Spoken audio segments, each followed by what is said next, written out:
오늘 본문 말씀은 느헤미야 당시 이제 세 번째로 율법책 낭독이 진행된 말씀입니다.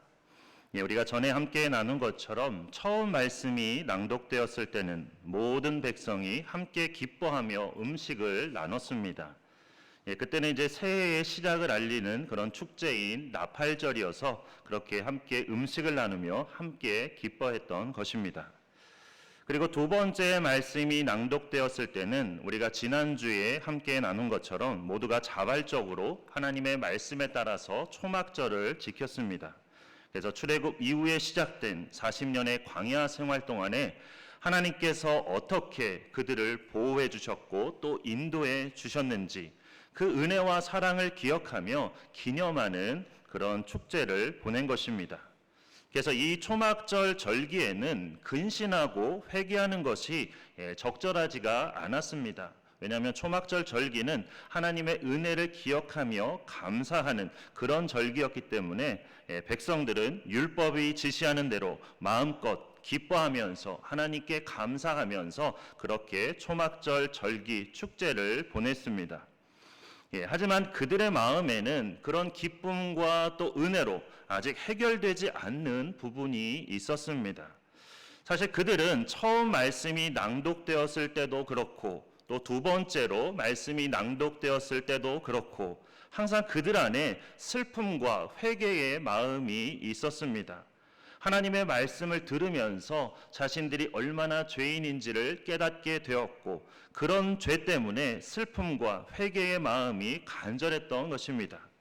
하지만 절기상 그럴 수 있는 때가 아니었기 때문에 그렇게 초막절을 기쁨으로 보내고 그리고 초막절 후에 다시 날을 정해서 모이기로 하고 초막절에는 기쁨으로 그리고 감사로 그 절기를 보낸 것입니다.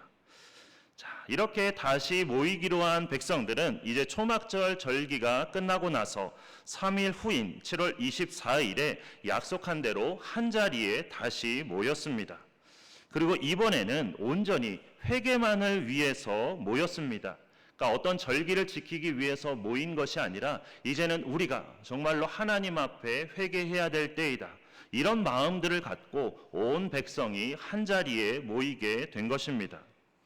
본문 1절 말씀처럼 그들은 회개하며 하나님 앞에 기도했는데 금식하며 굵은 베옷을 입고 티끌을 무릅쓰며 간절하고 진실된 그런 회개의 자리로 나아갔습니다. 이처럼 모인 백성들은 하나님께 아주 진심으로 회개하며 하나님의 언약을 다시 갱신하고자 하나님께서 다시금 이 땅을 기억해 주시고 우리 백성들을 지켜주시기를 간절히 원하는 마음으로 그렇게 하나님께 회개하며 나아갔던 것입니다. 바빌론에서 태어나서 자라다가 이렇게 조상들의 땅으로 돌아온 그들은 사실 에스라가 율법책을 읽어주기 전까지만 해도 율법에 대해서 잘 알지를 못했습니다. 심지어 당시 공용어인 아람어는 잘 알고 있었지만 정작 자신들의 고국어인 그 히브리어는 잘 모르는 사람들도 많았습니다. 그러다가 이렇게 조상들의 땅으로 돌아온 그들은 이제 에스라가 하나님의 말씀을 읽어줄 때 그리고 그 말씀을 설명해 줄 때 자신들이 그동안 얼마나 율법을 어기며 살아왔는지 그 모든 것들을 깨닫게 되었습니다. 물론 그들이 하나님의 말씀을 어기고 일부러 불순종하려고 그렇게 했던 것은 아닙니다. 그동안에는 말씀을 제대로 가르쳐주는 사람이 없었기 때문에 그래서 말씀에 대한 그 무지에서 빚어진 일이었습니다. 어떻게 보면 그들이 그러고 싶어서 그랬다기보다는 이미 태어날 때부터 주변 환경이 다 그랬던 것이죠. 하지만 그럼에도 불구하고 그들은 율법의 말씀을 들었을 때 그동안 말씀대로 살지 못한 것에 대한 그런 책임을 통감하면서 진정한 회개를 하기 시작했습니다. 정말 그들의 조상들과는 전혀 정반대의 모습이 아닐 수 없었습니다. 그들의 조상들은 율법을 몰라서 율법을 안 지켰던 것이 아니라 오히려 율법을 알면서도 그리고 자신들의 죄가 무엇인지 알면서도 그리고 자신들을 향해서 외치는 그 선지자들의 말씀을 들으면서도 회개하지 않고 계속해서 하나님의 말씀을 거역하며 죄를 지었습니다. 그런데 지금 느헤미야 시대의 이스라엘 백성들은 그 조상들과는 전혀 정반대의 모습이었습니다. 에스라를 통해서 하나님의 말씀을 듣게 되었을 때 그 말씀대로 기뻐할 뿐만 아니라 또한 하나님 앞에 진정한 회개의 자리로 나아왔습니다. 씨 뿌리는 비유에 나오는 여러 밭처럼 그들의 조상들은 그냥 길가와 같아서 하나님의 말씀인 그 씨앗이 그들에게 뿌려졌음에도 불구하고 전혀 그 말씀에 반응하지 않았지만, 느헤미야 당시의 이스라엘 백성들은 좋은 밭처럼 주신 그 말씀을 통해서 아름다운 신앙의 열매를 맺기 시작한 것입니다. 사실 오늘 말씀을 준비하면서 처음에는 좀 다른 말씀을 전해야 하지 않을까, 그런 생각을 좀 했습니다. 왜냐하면 이제 다음 주가 우리 가족 이웃 초청주일이기 때문에, 그래서 오늘 본문처럼 계속해서 이어지는 느헤미야 말씀, 특히 회개에 관한 말씀이 아니라 오히려 좀 전도에 관한 그런 말씀을 전해야 되는 게 아닌가, 그런 생각을 하게 되었습니다. 그래서 전도에 관한 말씀을 전해야 그래도 한 분이라도 더 동기부여가 돼서 또 더 많은 사람들을 좀 초청해야 되겠다, 그런 생각을 갖게 되시지 않을까, 좀 그런 생각이 들어서 처음에는 좀 고민이 있었습니다. 그런데도 하나님께서는 오늘 본문 말씀을 전해야 된다는 그런 마음을 주셨고, 그래서 오늘 본문 말씀을 전하기 위해서 이제 말씀을 준비하면서 또 이런저런 책들을 보면서 많은 것들을 깨닫게 되었습니다. 왜 하나님께서 이 말씀을 주셨는지, 오늘 이 말씀을 왜 전하게 하셨는지를 깨닫게 된 것입니다.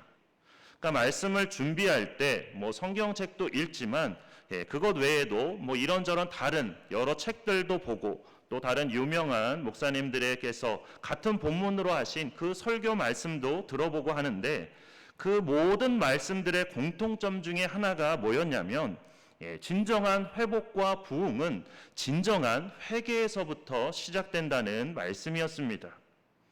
그러니까 올해 우리 교회에 주신 하나님의 비전과 사명은 바로 회복과 부흥입니다.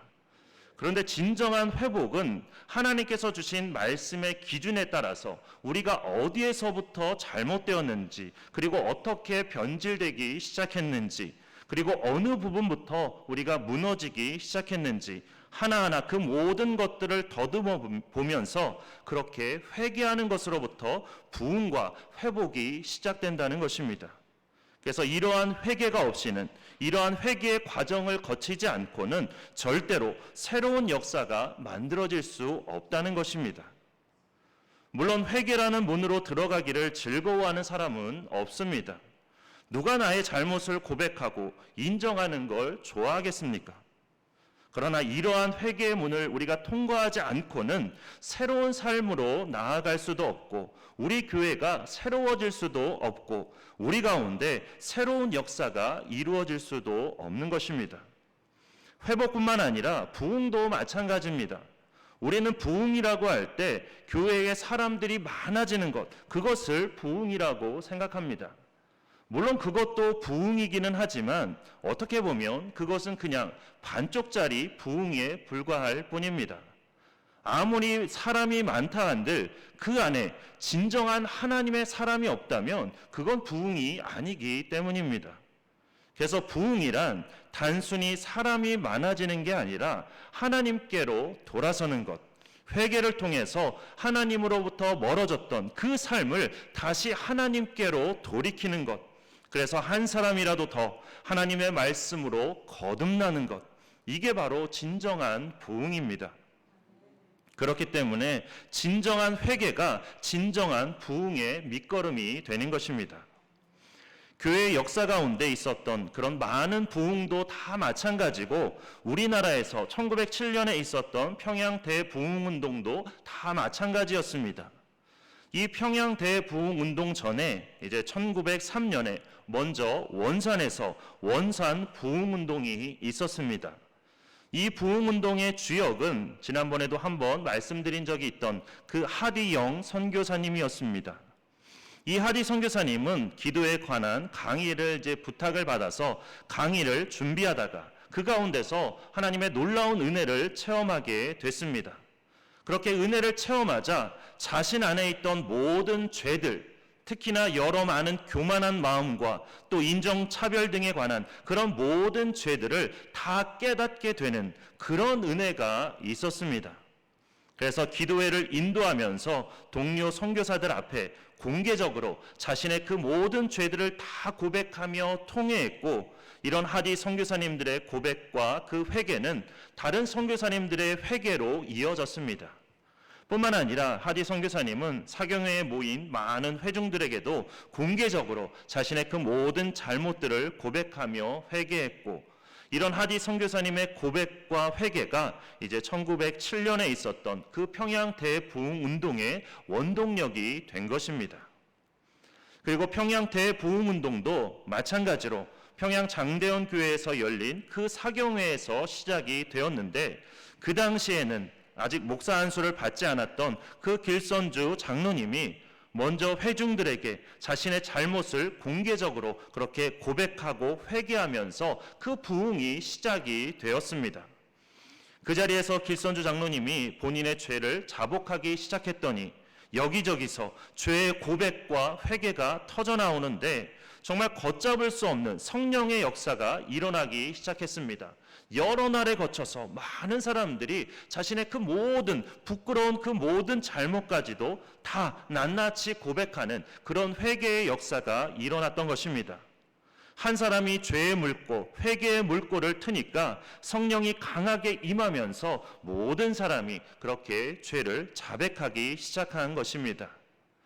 그래서 기록을 보면 죄인들이 많이 모였다는 그런 이야기를 듣고 범인을 잡으러 왔던 그 박모라는 경찰관도 그 집회 가운데서 은혜를 받아서 오히려 본인의 죄를 자복하고 회개하는 그런 놀라운 일도 있었다고 합니다.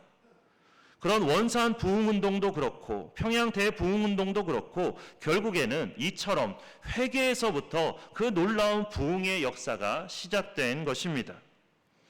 그동안 느헤미야 말씀을 이제 순서대로 이어왔기 때문에 오늘 말씀도 어떻게 보면 그냥 그 과정 중에 하나라고 우리가 생각할 수 있습니다.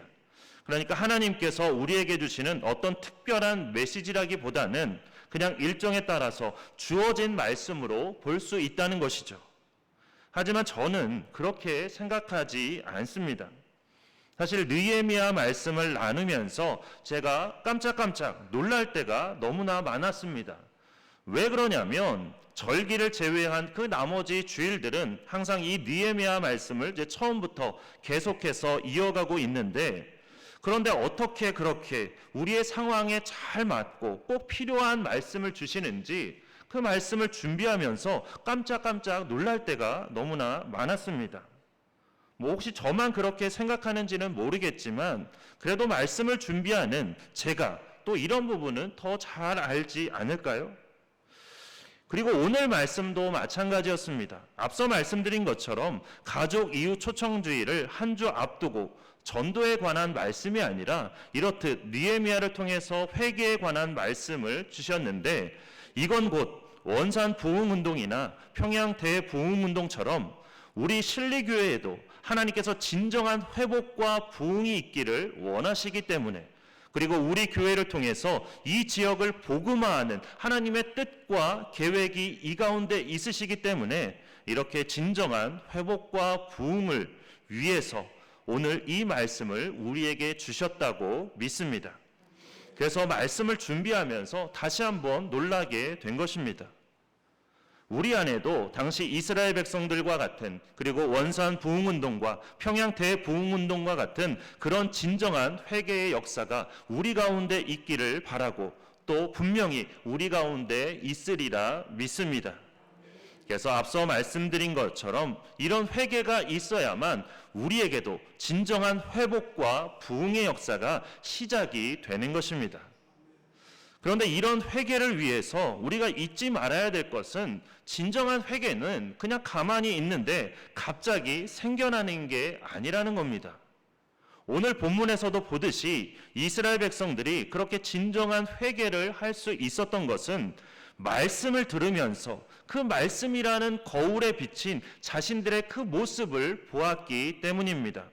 그 말씀을 통해서 자신들이 그동안 어떤 죄를 저질러 왔는지, 어떤 부분에 있어서 잘못된 삶을 살아왔는지 그런 것들을 깨닫게 되었기 때문에, 그렇기 때문에 그렇게 진정한 회개의 자리로 나아갈 수 있었던 것입니다. 그리고 하디 선교사님도 마찬가지였습니다. 기도에 관한 강의를 준비하면서 그 안에서 말씀과 만나는 그런 놀라운 은혜를 경험하게 되었던 것이죠. 그리고 그 말씀 안에서 먼저 자신의 모습을 보게 된 것입니다. 그러면서 내 자신이 선교사임에도 불구하고 내가 이렇게나 교만했구나, 내가 이렇게나 한국 사람들을 인종적으로 차별하는 그런 모습이 내 안에 있었구나, 그런 것들을 깨닫게 된 것이죠. 그래서 이 모든 경험과 성령의 인도하심에 따라서 진정한 회개를 할 수 있었던 것입니다. 이렇듯 진정한 회개는 말씀의 거울에 우리 자신을 비춰볼 때, 그래서 무엇이 문제인지를 바르게 우리가 깨닫게 될 때, 그때 진정한 회개가 우리 가운데 시작되는 것입니다. 그렇게 늘 말씀의 거울에 우리 자신을 비춰보는 우리가 되기를 바랍니다. 그런가 하며 진정한 회개는 절대로 그냥 고백으로 끝나서는 안 되고 그 고백을 통한 결단이 삶으로 이어져야 하는 것입니다. 그래서 이스라엘 백성들은 2절 말씀처럼 모든 이방 사람들과 절교하기를 마다하지 않았습니다. 하나님과의 관계가 가장 중요하기 때문에 하나님과 올바른 관계를 맺고자 그들의 삶과 종교에 깊숙이 들어와 있던 그런 모든 이방인들의 풍습과 영향력들을 이제는 다 정리한 것입니다. 이처럼 입술의 고백만이 아닌 삶으로 이어지는 것, 이게 바로 진정한 회개입니다. 그렇게 우리의 회개도 때로는 우리가 아플 수도 있고 우리가 고통스러울 수도 있지만 이렇게 삶으로 이어지는 그런 진정한 회개가 우리 안에 있기를 바랍니다. 그리고 또 한 가지 회개에 앞서 우리에게 필요한 것은 공동체의 의식입니다. 특히 이 부분이 우리에게 더 중요한데, 그동안 신방을 하면서 또는 우리 성도님들 여러분과 대화를 하면서 간혹 듣게 되는 이야기 중에 하나가 뭐냐면, 교회가 작년에 그렇게 어려움에 처했던 것은 누구의 잘못 때문이다, 누구누구 때문이다, 이런 말을 간혹 들었습니다. 하지만 정말로 그분만의 문제였을까요? 그리고 그렇게 말하는 것을 정말로 하나님께서 인정하시고 기뻐하실까요? 본문 2절 말씀을 보면 당시 이스라엘 백성들은 자신들의 죄뿐만 아니라 조상들의 그 모든 허물까지 함께 하나님께 다 자복하고 회개했습니다.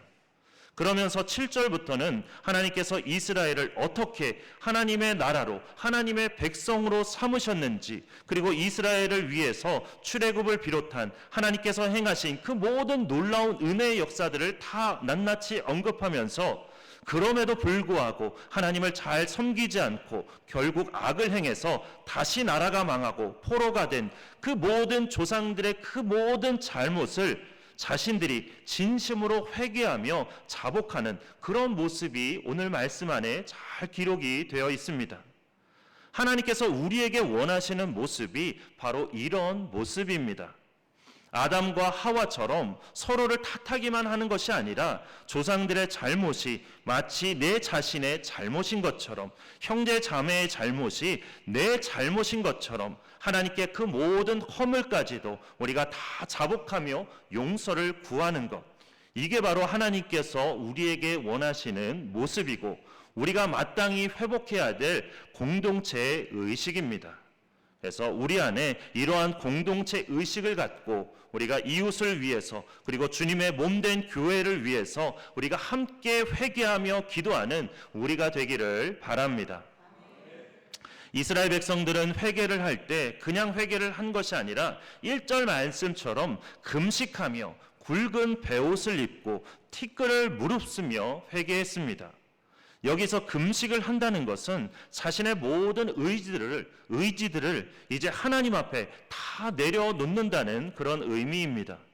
그리고 굵은 베옷을 입는다는 것은 하나님 앞에 자신의 생명을 다 내려놓는 것이고, 티끌을 무릅쓴다는 것은 자신의 무가치함을 나타내는 것입니다. 그러니까 주님 앞에, 하나님 앞에 우리는 모두 다 가치가 없고 너무나 연약한 그런 존재라는 뜻입니다. 하루살이가 우리 앞에 와서 자신의 삶에 대해서 이런저런 자랑을 하면서 자신의 그 하루 동안에 있었던 그 모든 삶들을 뽐내봐야 우리에게는 그 모든 것들이 다 우스울 뿐입니다. 그냥 하루만 살면서 내일도 모르는 것들이 뽐내봐야 무엇을 뽐내겠습니까? 그런 것처럼 우리의 존재도 하나님 앞에서는 정말 아무것도 아닙니다. 그냥 후 불면 다시 흙으로 돌아갈 수밖에 없는 그런 존재가 바로 우리들입니다. 하지만 그럼에도 불구하고 하나님께서는 우리를 기억해 주시고 우리에게 이렇게 회개할 기회를 주셨습니다. 우리의 삶 가운데, 우리 실리교회 가운데 진정한 회복과 부흥을 주시고자 이렇게 회개의 말씀을 우리에게 주신 것입니다. 그렇게 늘 말씀의 거울에 우리 자신을 비춰보면서 우리의 죄와 허물을 깨닫고 회개의 자리, 특히 삶으로 이어지는 진정한 회개의 자리로 나아가는 우리 모두가 되기를 바랍니다. 게다가 나의 죄만 죄가 아니라 우리의 죄도 나의 죄임을 고백하며 함께 회개하는 진정한 공동체 의식이 우리 안에 바르게 세워지기를 바랍니다. 그래서 우리의 이러한 진실된 회개를 통해서 하나님께서 이루고자 하시는 놀라운 회복과 부흥의 역사에 귀하게 쓰임받는 우리와 우리 실리교회가 되기를 주님의 이름으로 축원합니다. 네, 함께 기도하겠습니다. 사랑의 하나님, 오늘도 이렇게 저희를 주님의 전으로 불러주시고 함께 하나님의 말씀을 나누며 함께 기도하게 하심을 감사드립니다. 하나님, 오늘은 특별히 우리에게 회개에 관한 말씀을 허락하여 주셨습니다. 하나님, 우리가 회개하는 것이 참 쉽지 않은 일이지만 그러나 주님, 하나님께서 우리에게 원하시는 모습은 진정한 회개의 모습이기에 우리가 늘 말씀의 거울 앞에 우리의 자신을 비춰볼 수 있도록 인도해 주시고 우리의 모든 죄와 허물을 낱낱이 주님 앞에 고백하며 회개하는 우리가 되도록 인도하여 주시옵소서. 하나님께서 우리에게 이렇게 회개에 관한 말씀을 주신 것은 하나님, 그런 회개가 있어야만, 그런 회개의 과정을 거쳐야만 우리 안에 진정한 회복과 부흥의 역사가 이루어질 수 있기 때문에, 그렇기 때문에 우리에게 이렇게 회개의 말씀을 주신 줄 믿습니다. 하나님, 말씀의 거울을 통해서 우리가 진정한 회개의 자리로 나아갈 수 있도록 인도해 주시고 우리의 회개가 단순히 입술의 그냥 고백만으로 그치는 것이 아니라 이제는 삶으로 이어지는 진정한 회개가 될 수 있도록 인도하여 주시옵소서. 뿐만 아니라 우리가 공동체 의식을 가지고 이제는 나의 죄만을 고백하는 것이 아니라 우리 모두의 죄가 또한 나의 죄임을 기억하며 우리가 우리의 모두의 죄를 함께 고백하고 함께 용서를 구하는 우리가 되도록 인도하여 주시옵소서. 그래서 이러한 진실된 회개를 통해서 하나님께서 이루고자 하시는 놀라운 회복과 부흥의 역사에 귀하게 쓰임받는 우리와 우리 실리교회가 되도록 주님께서 인도하여 주시옵소서. 우리를 통해서 하나님의 놀라운 역사를 이루실 줄 믿고 감사드리며 예수 그리스도의 이름으로 기도드립니다. 아멘.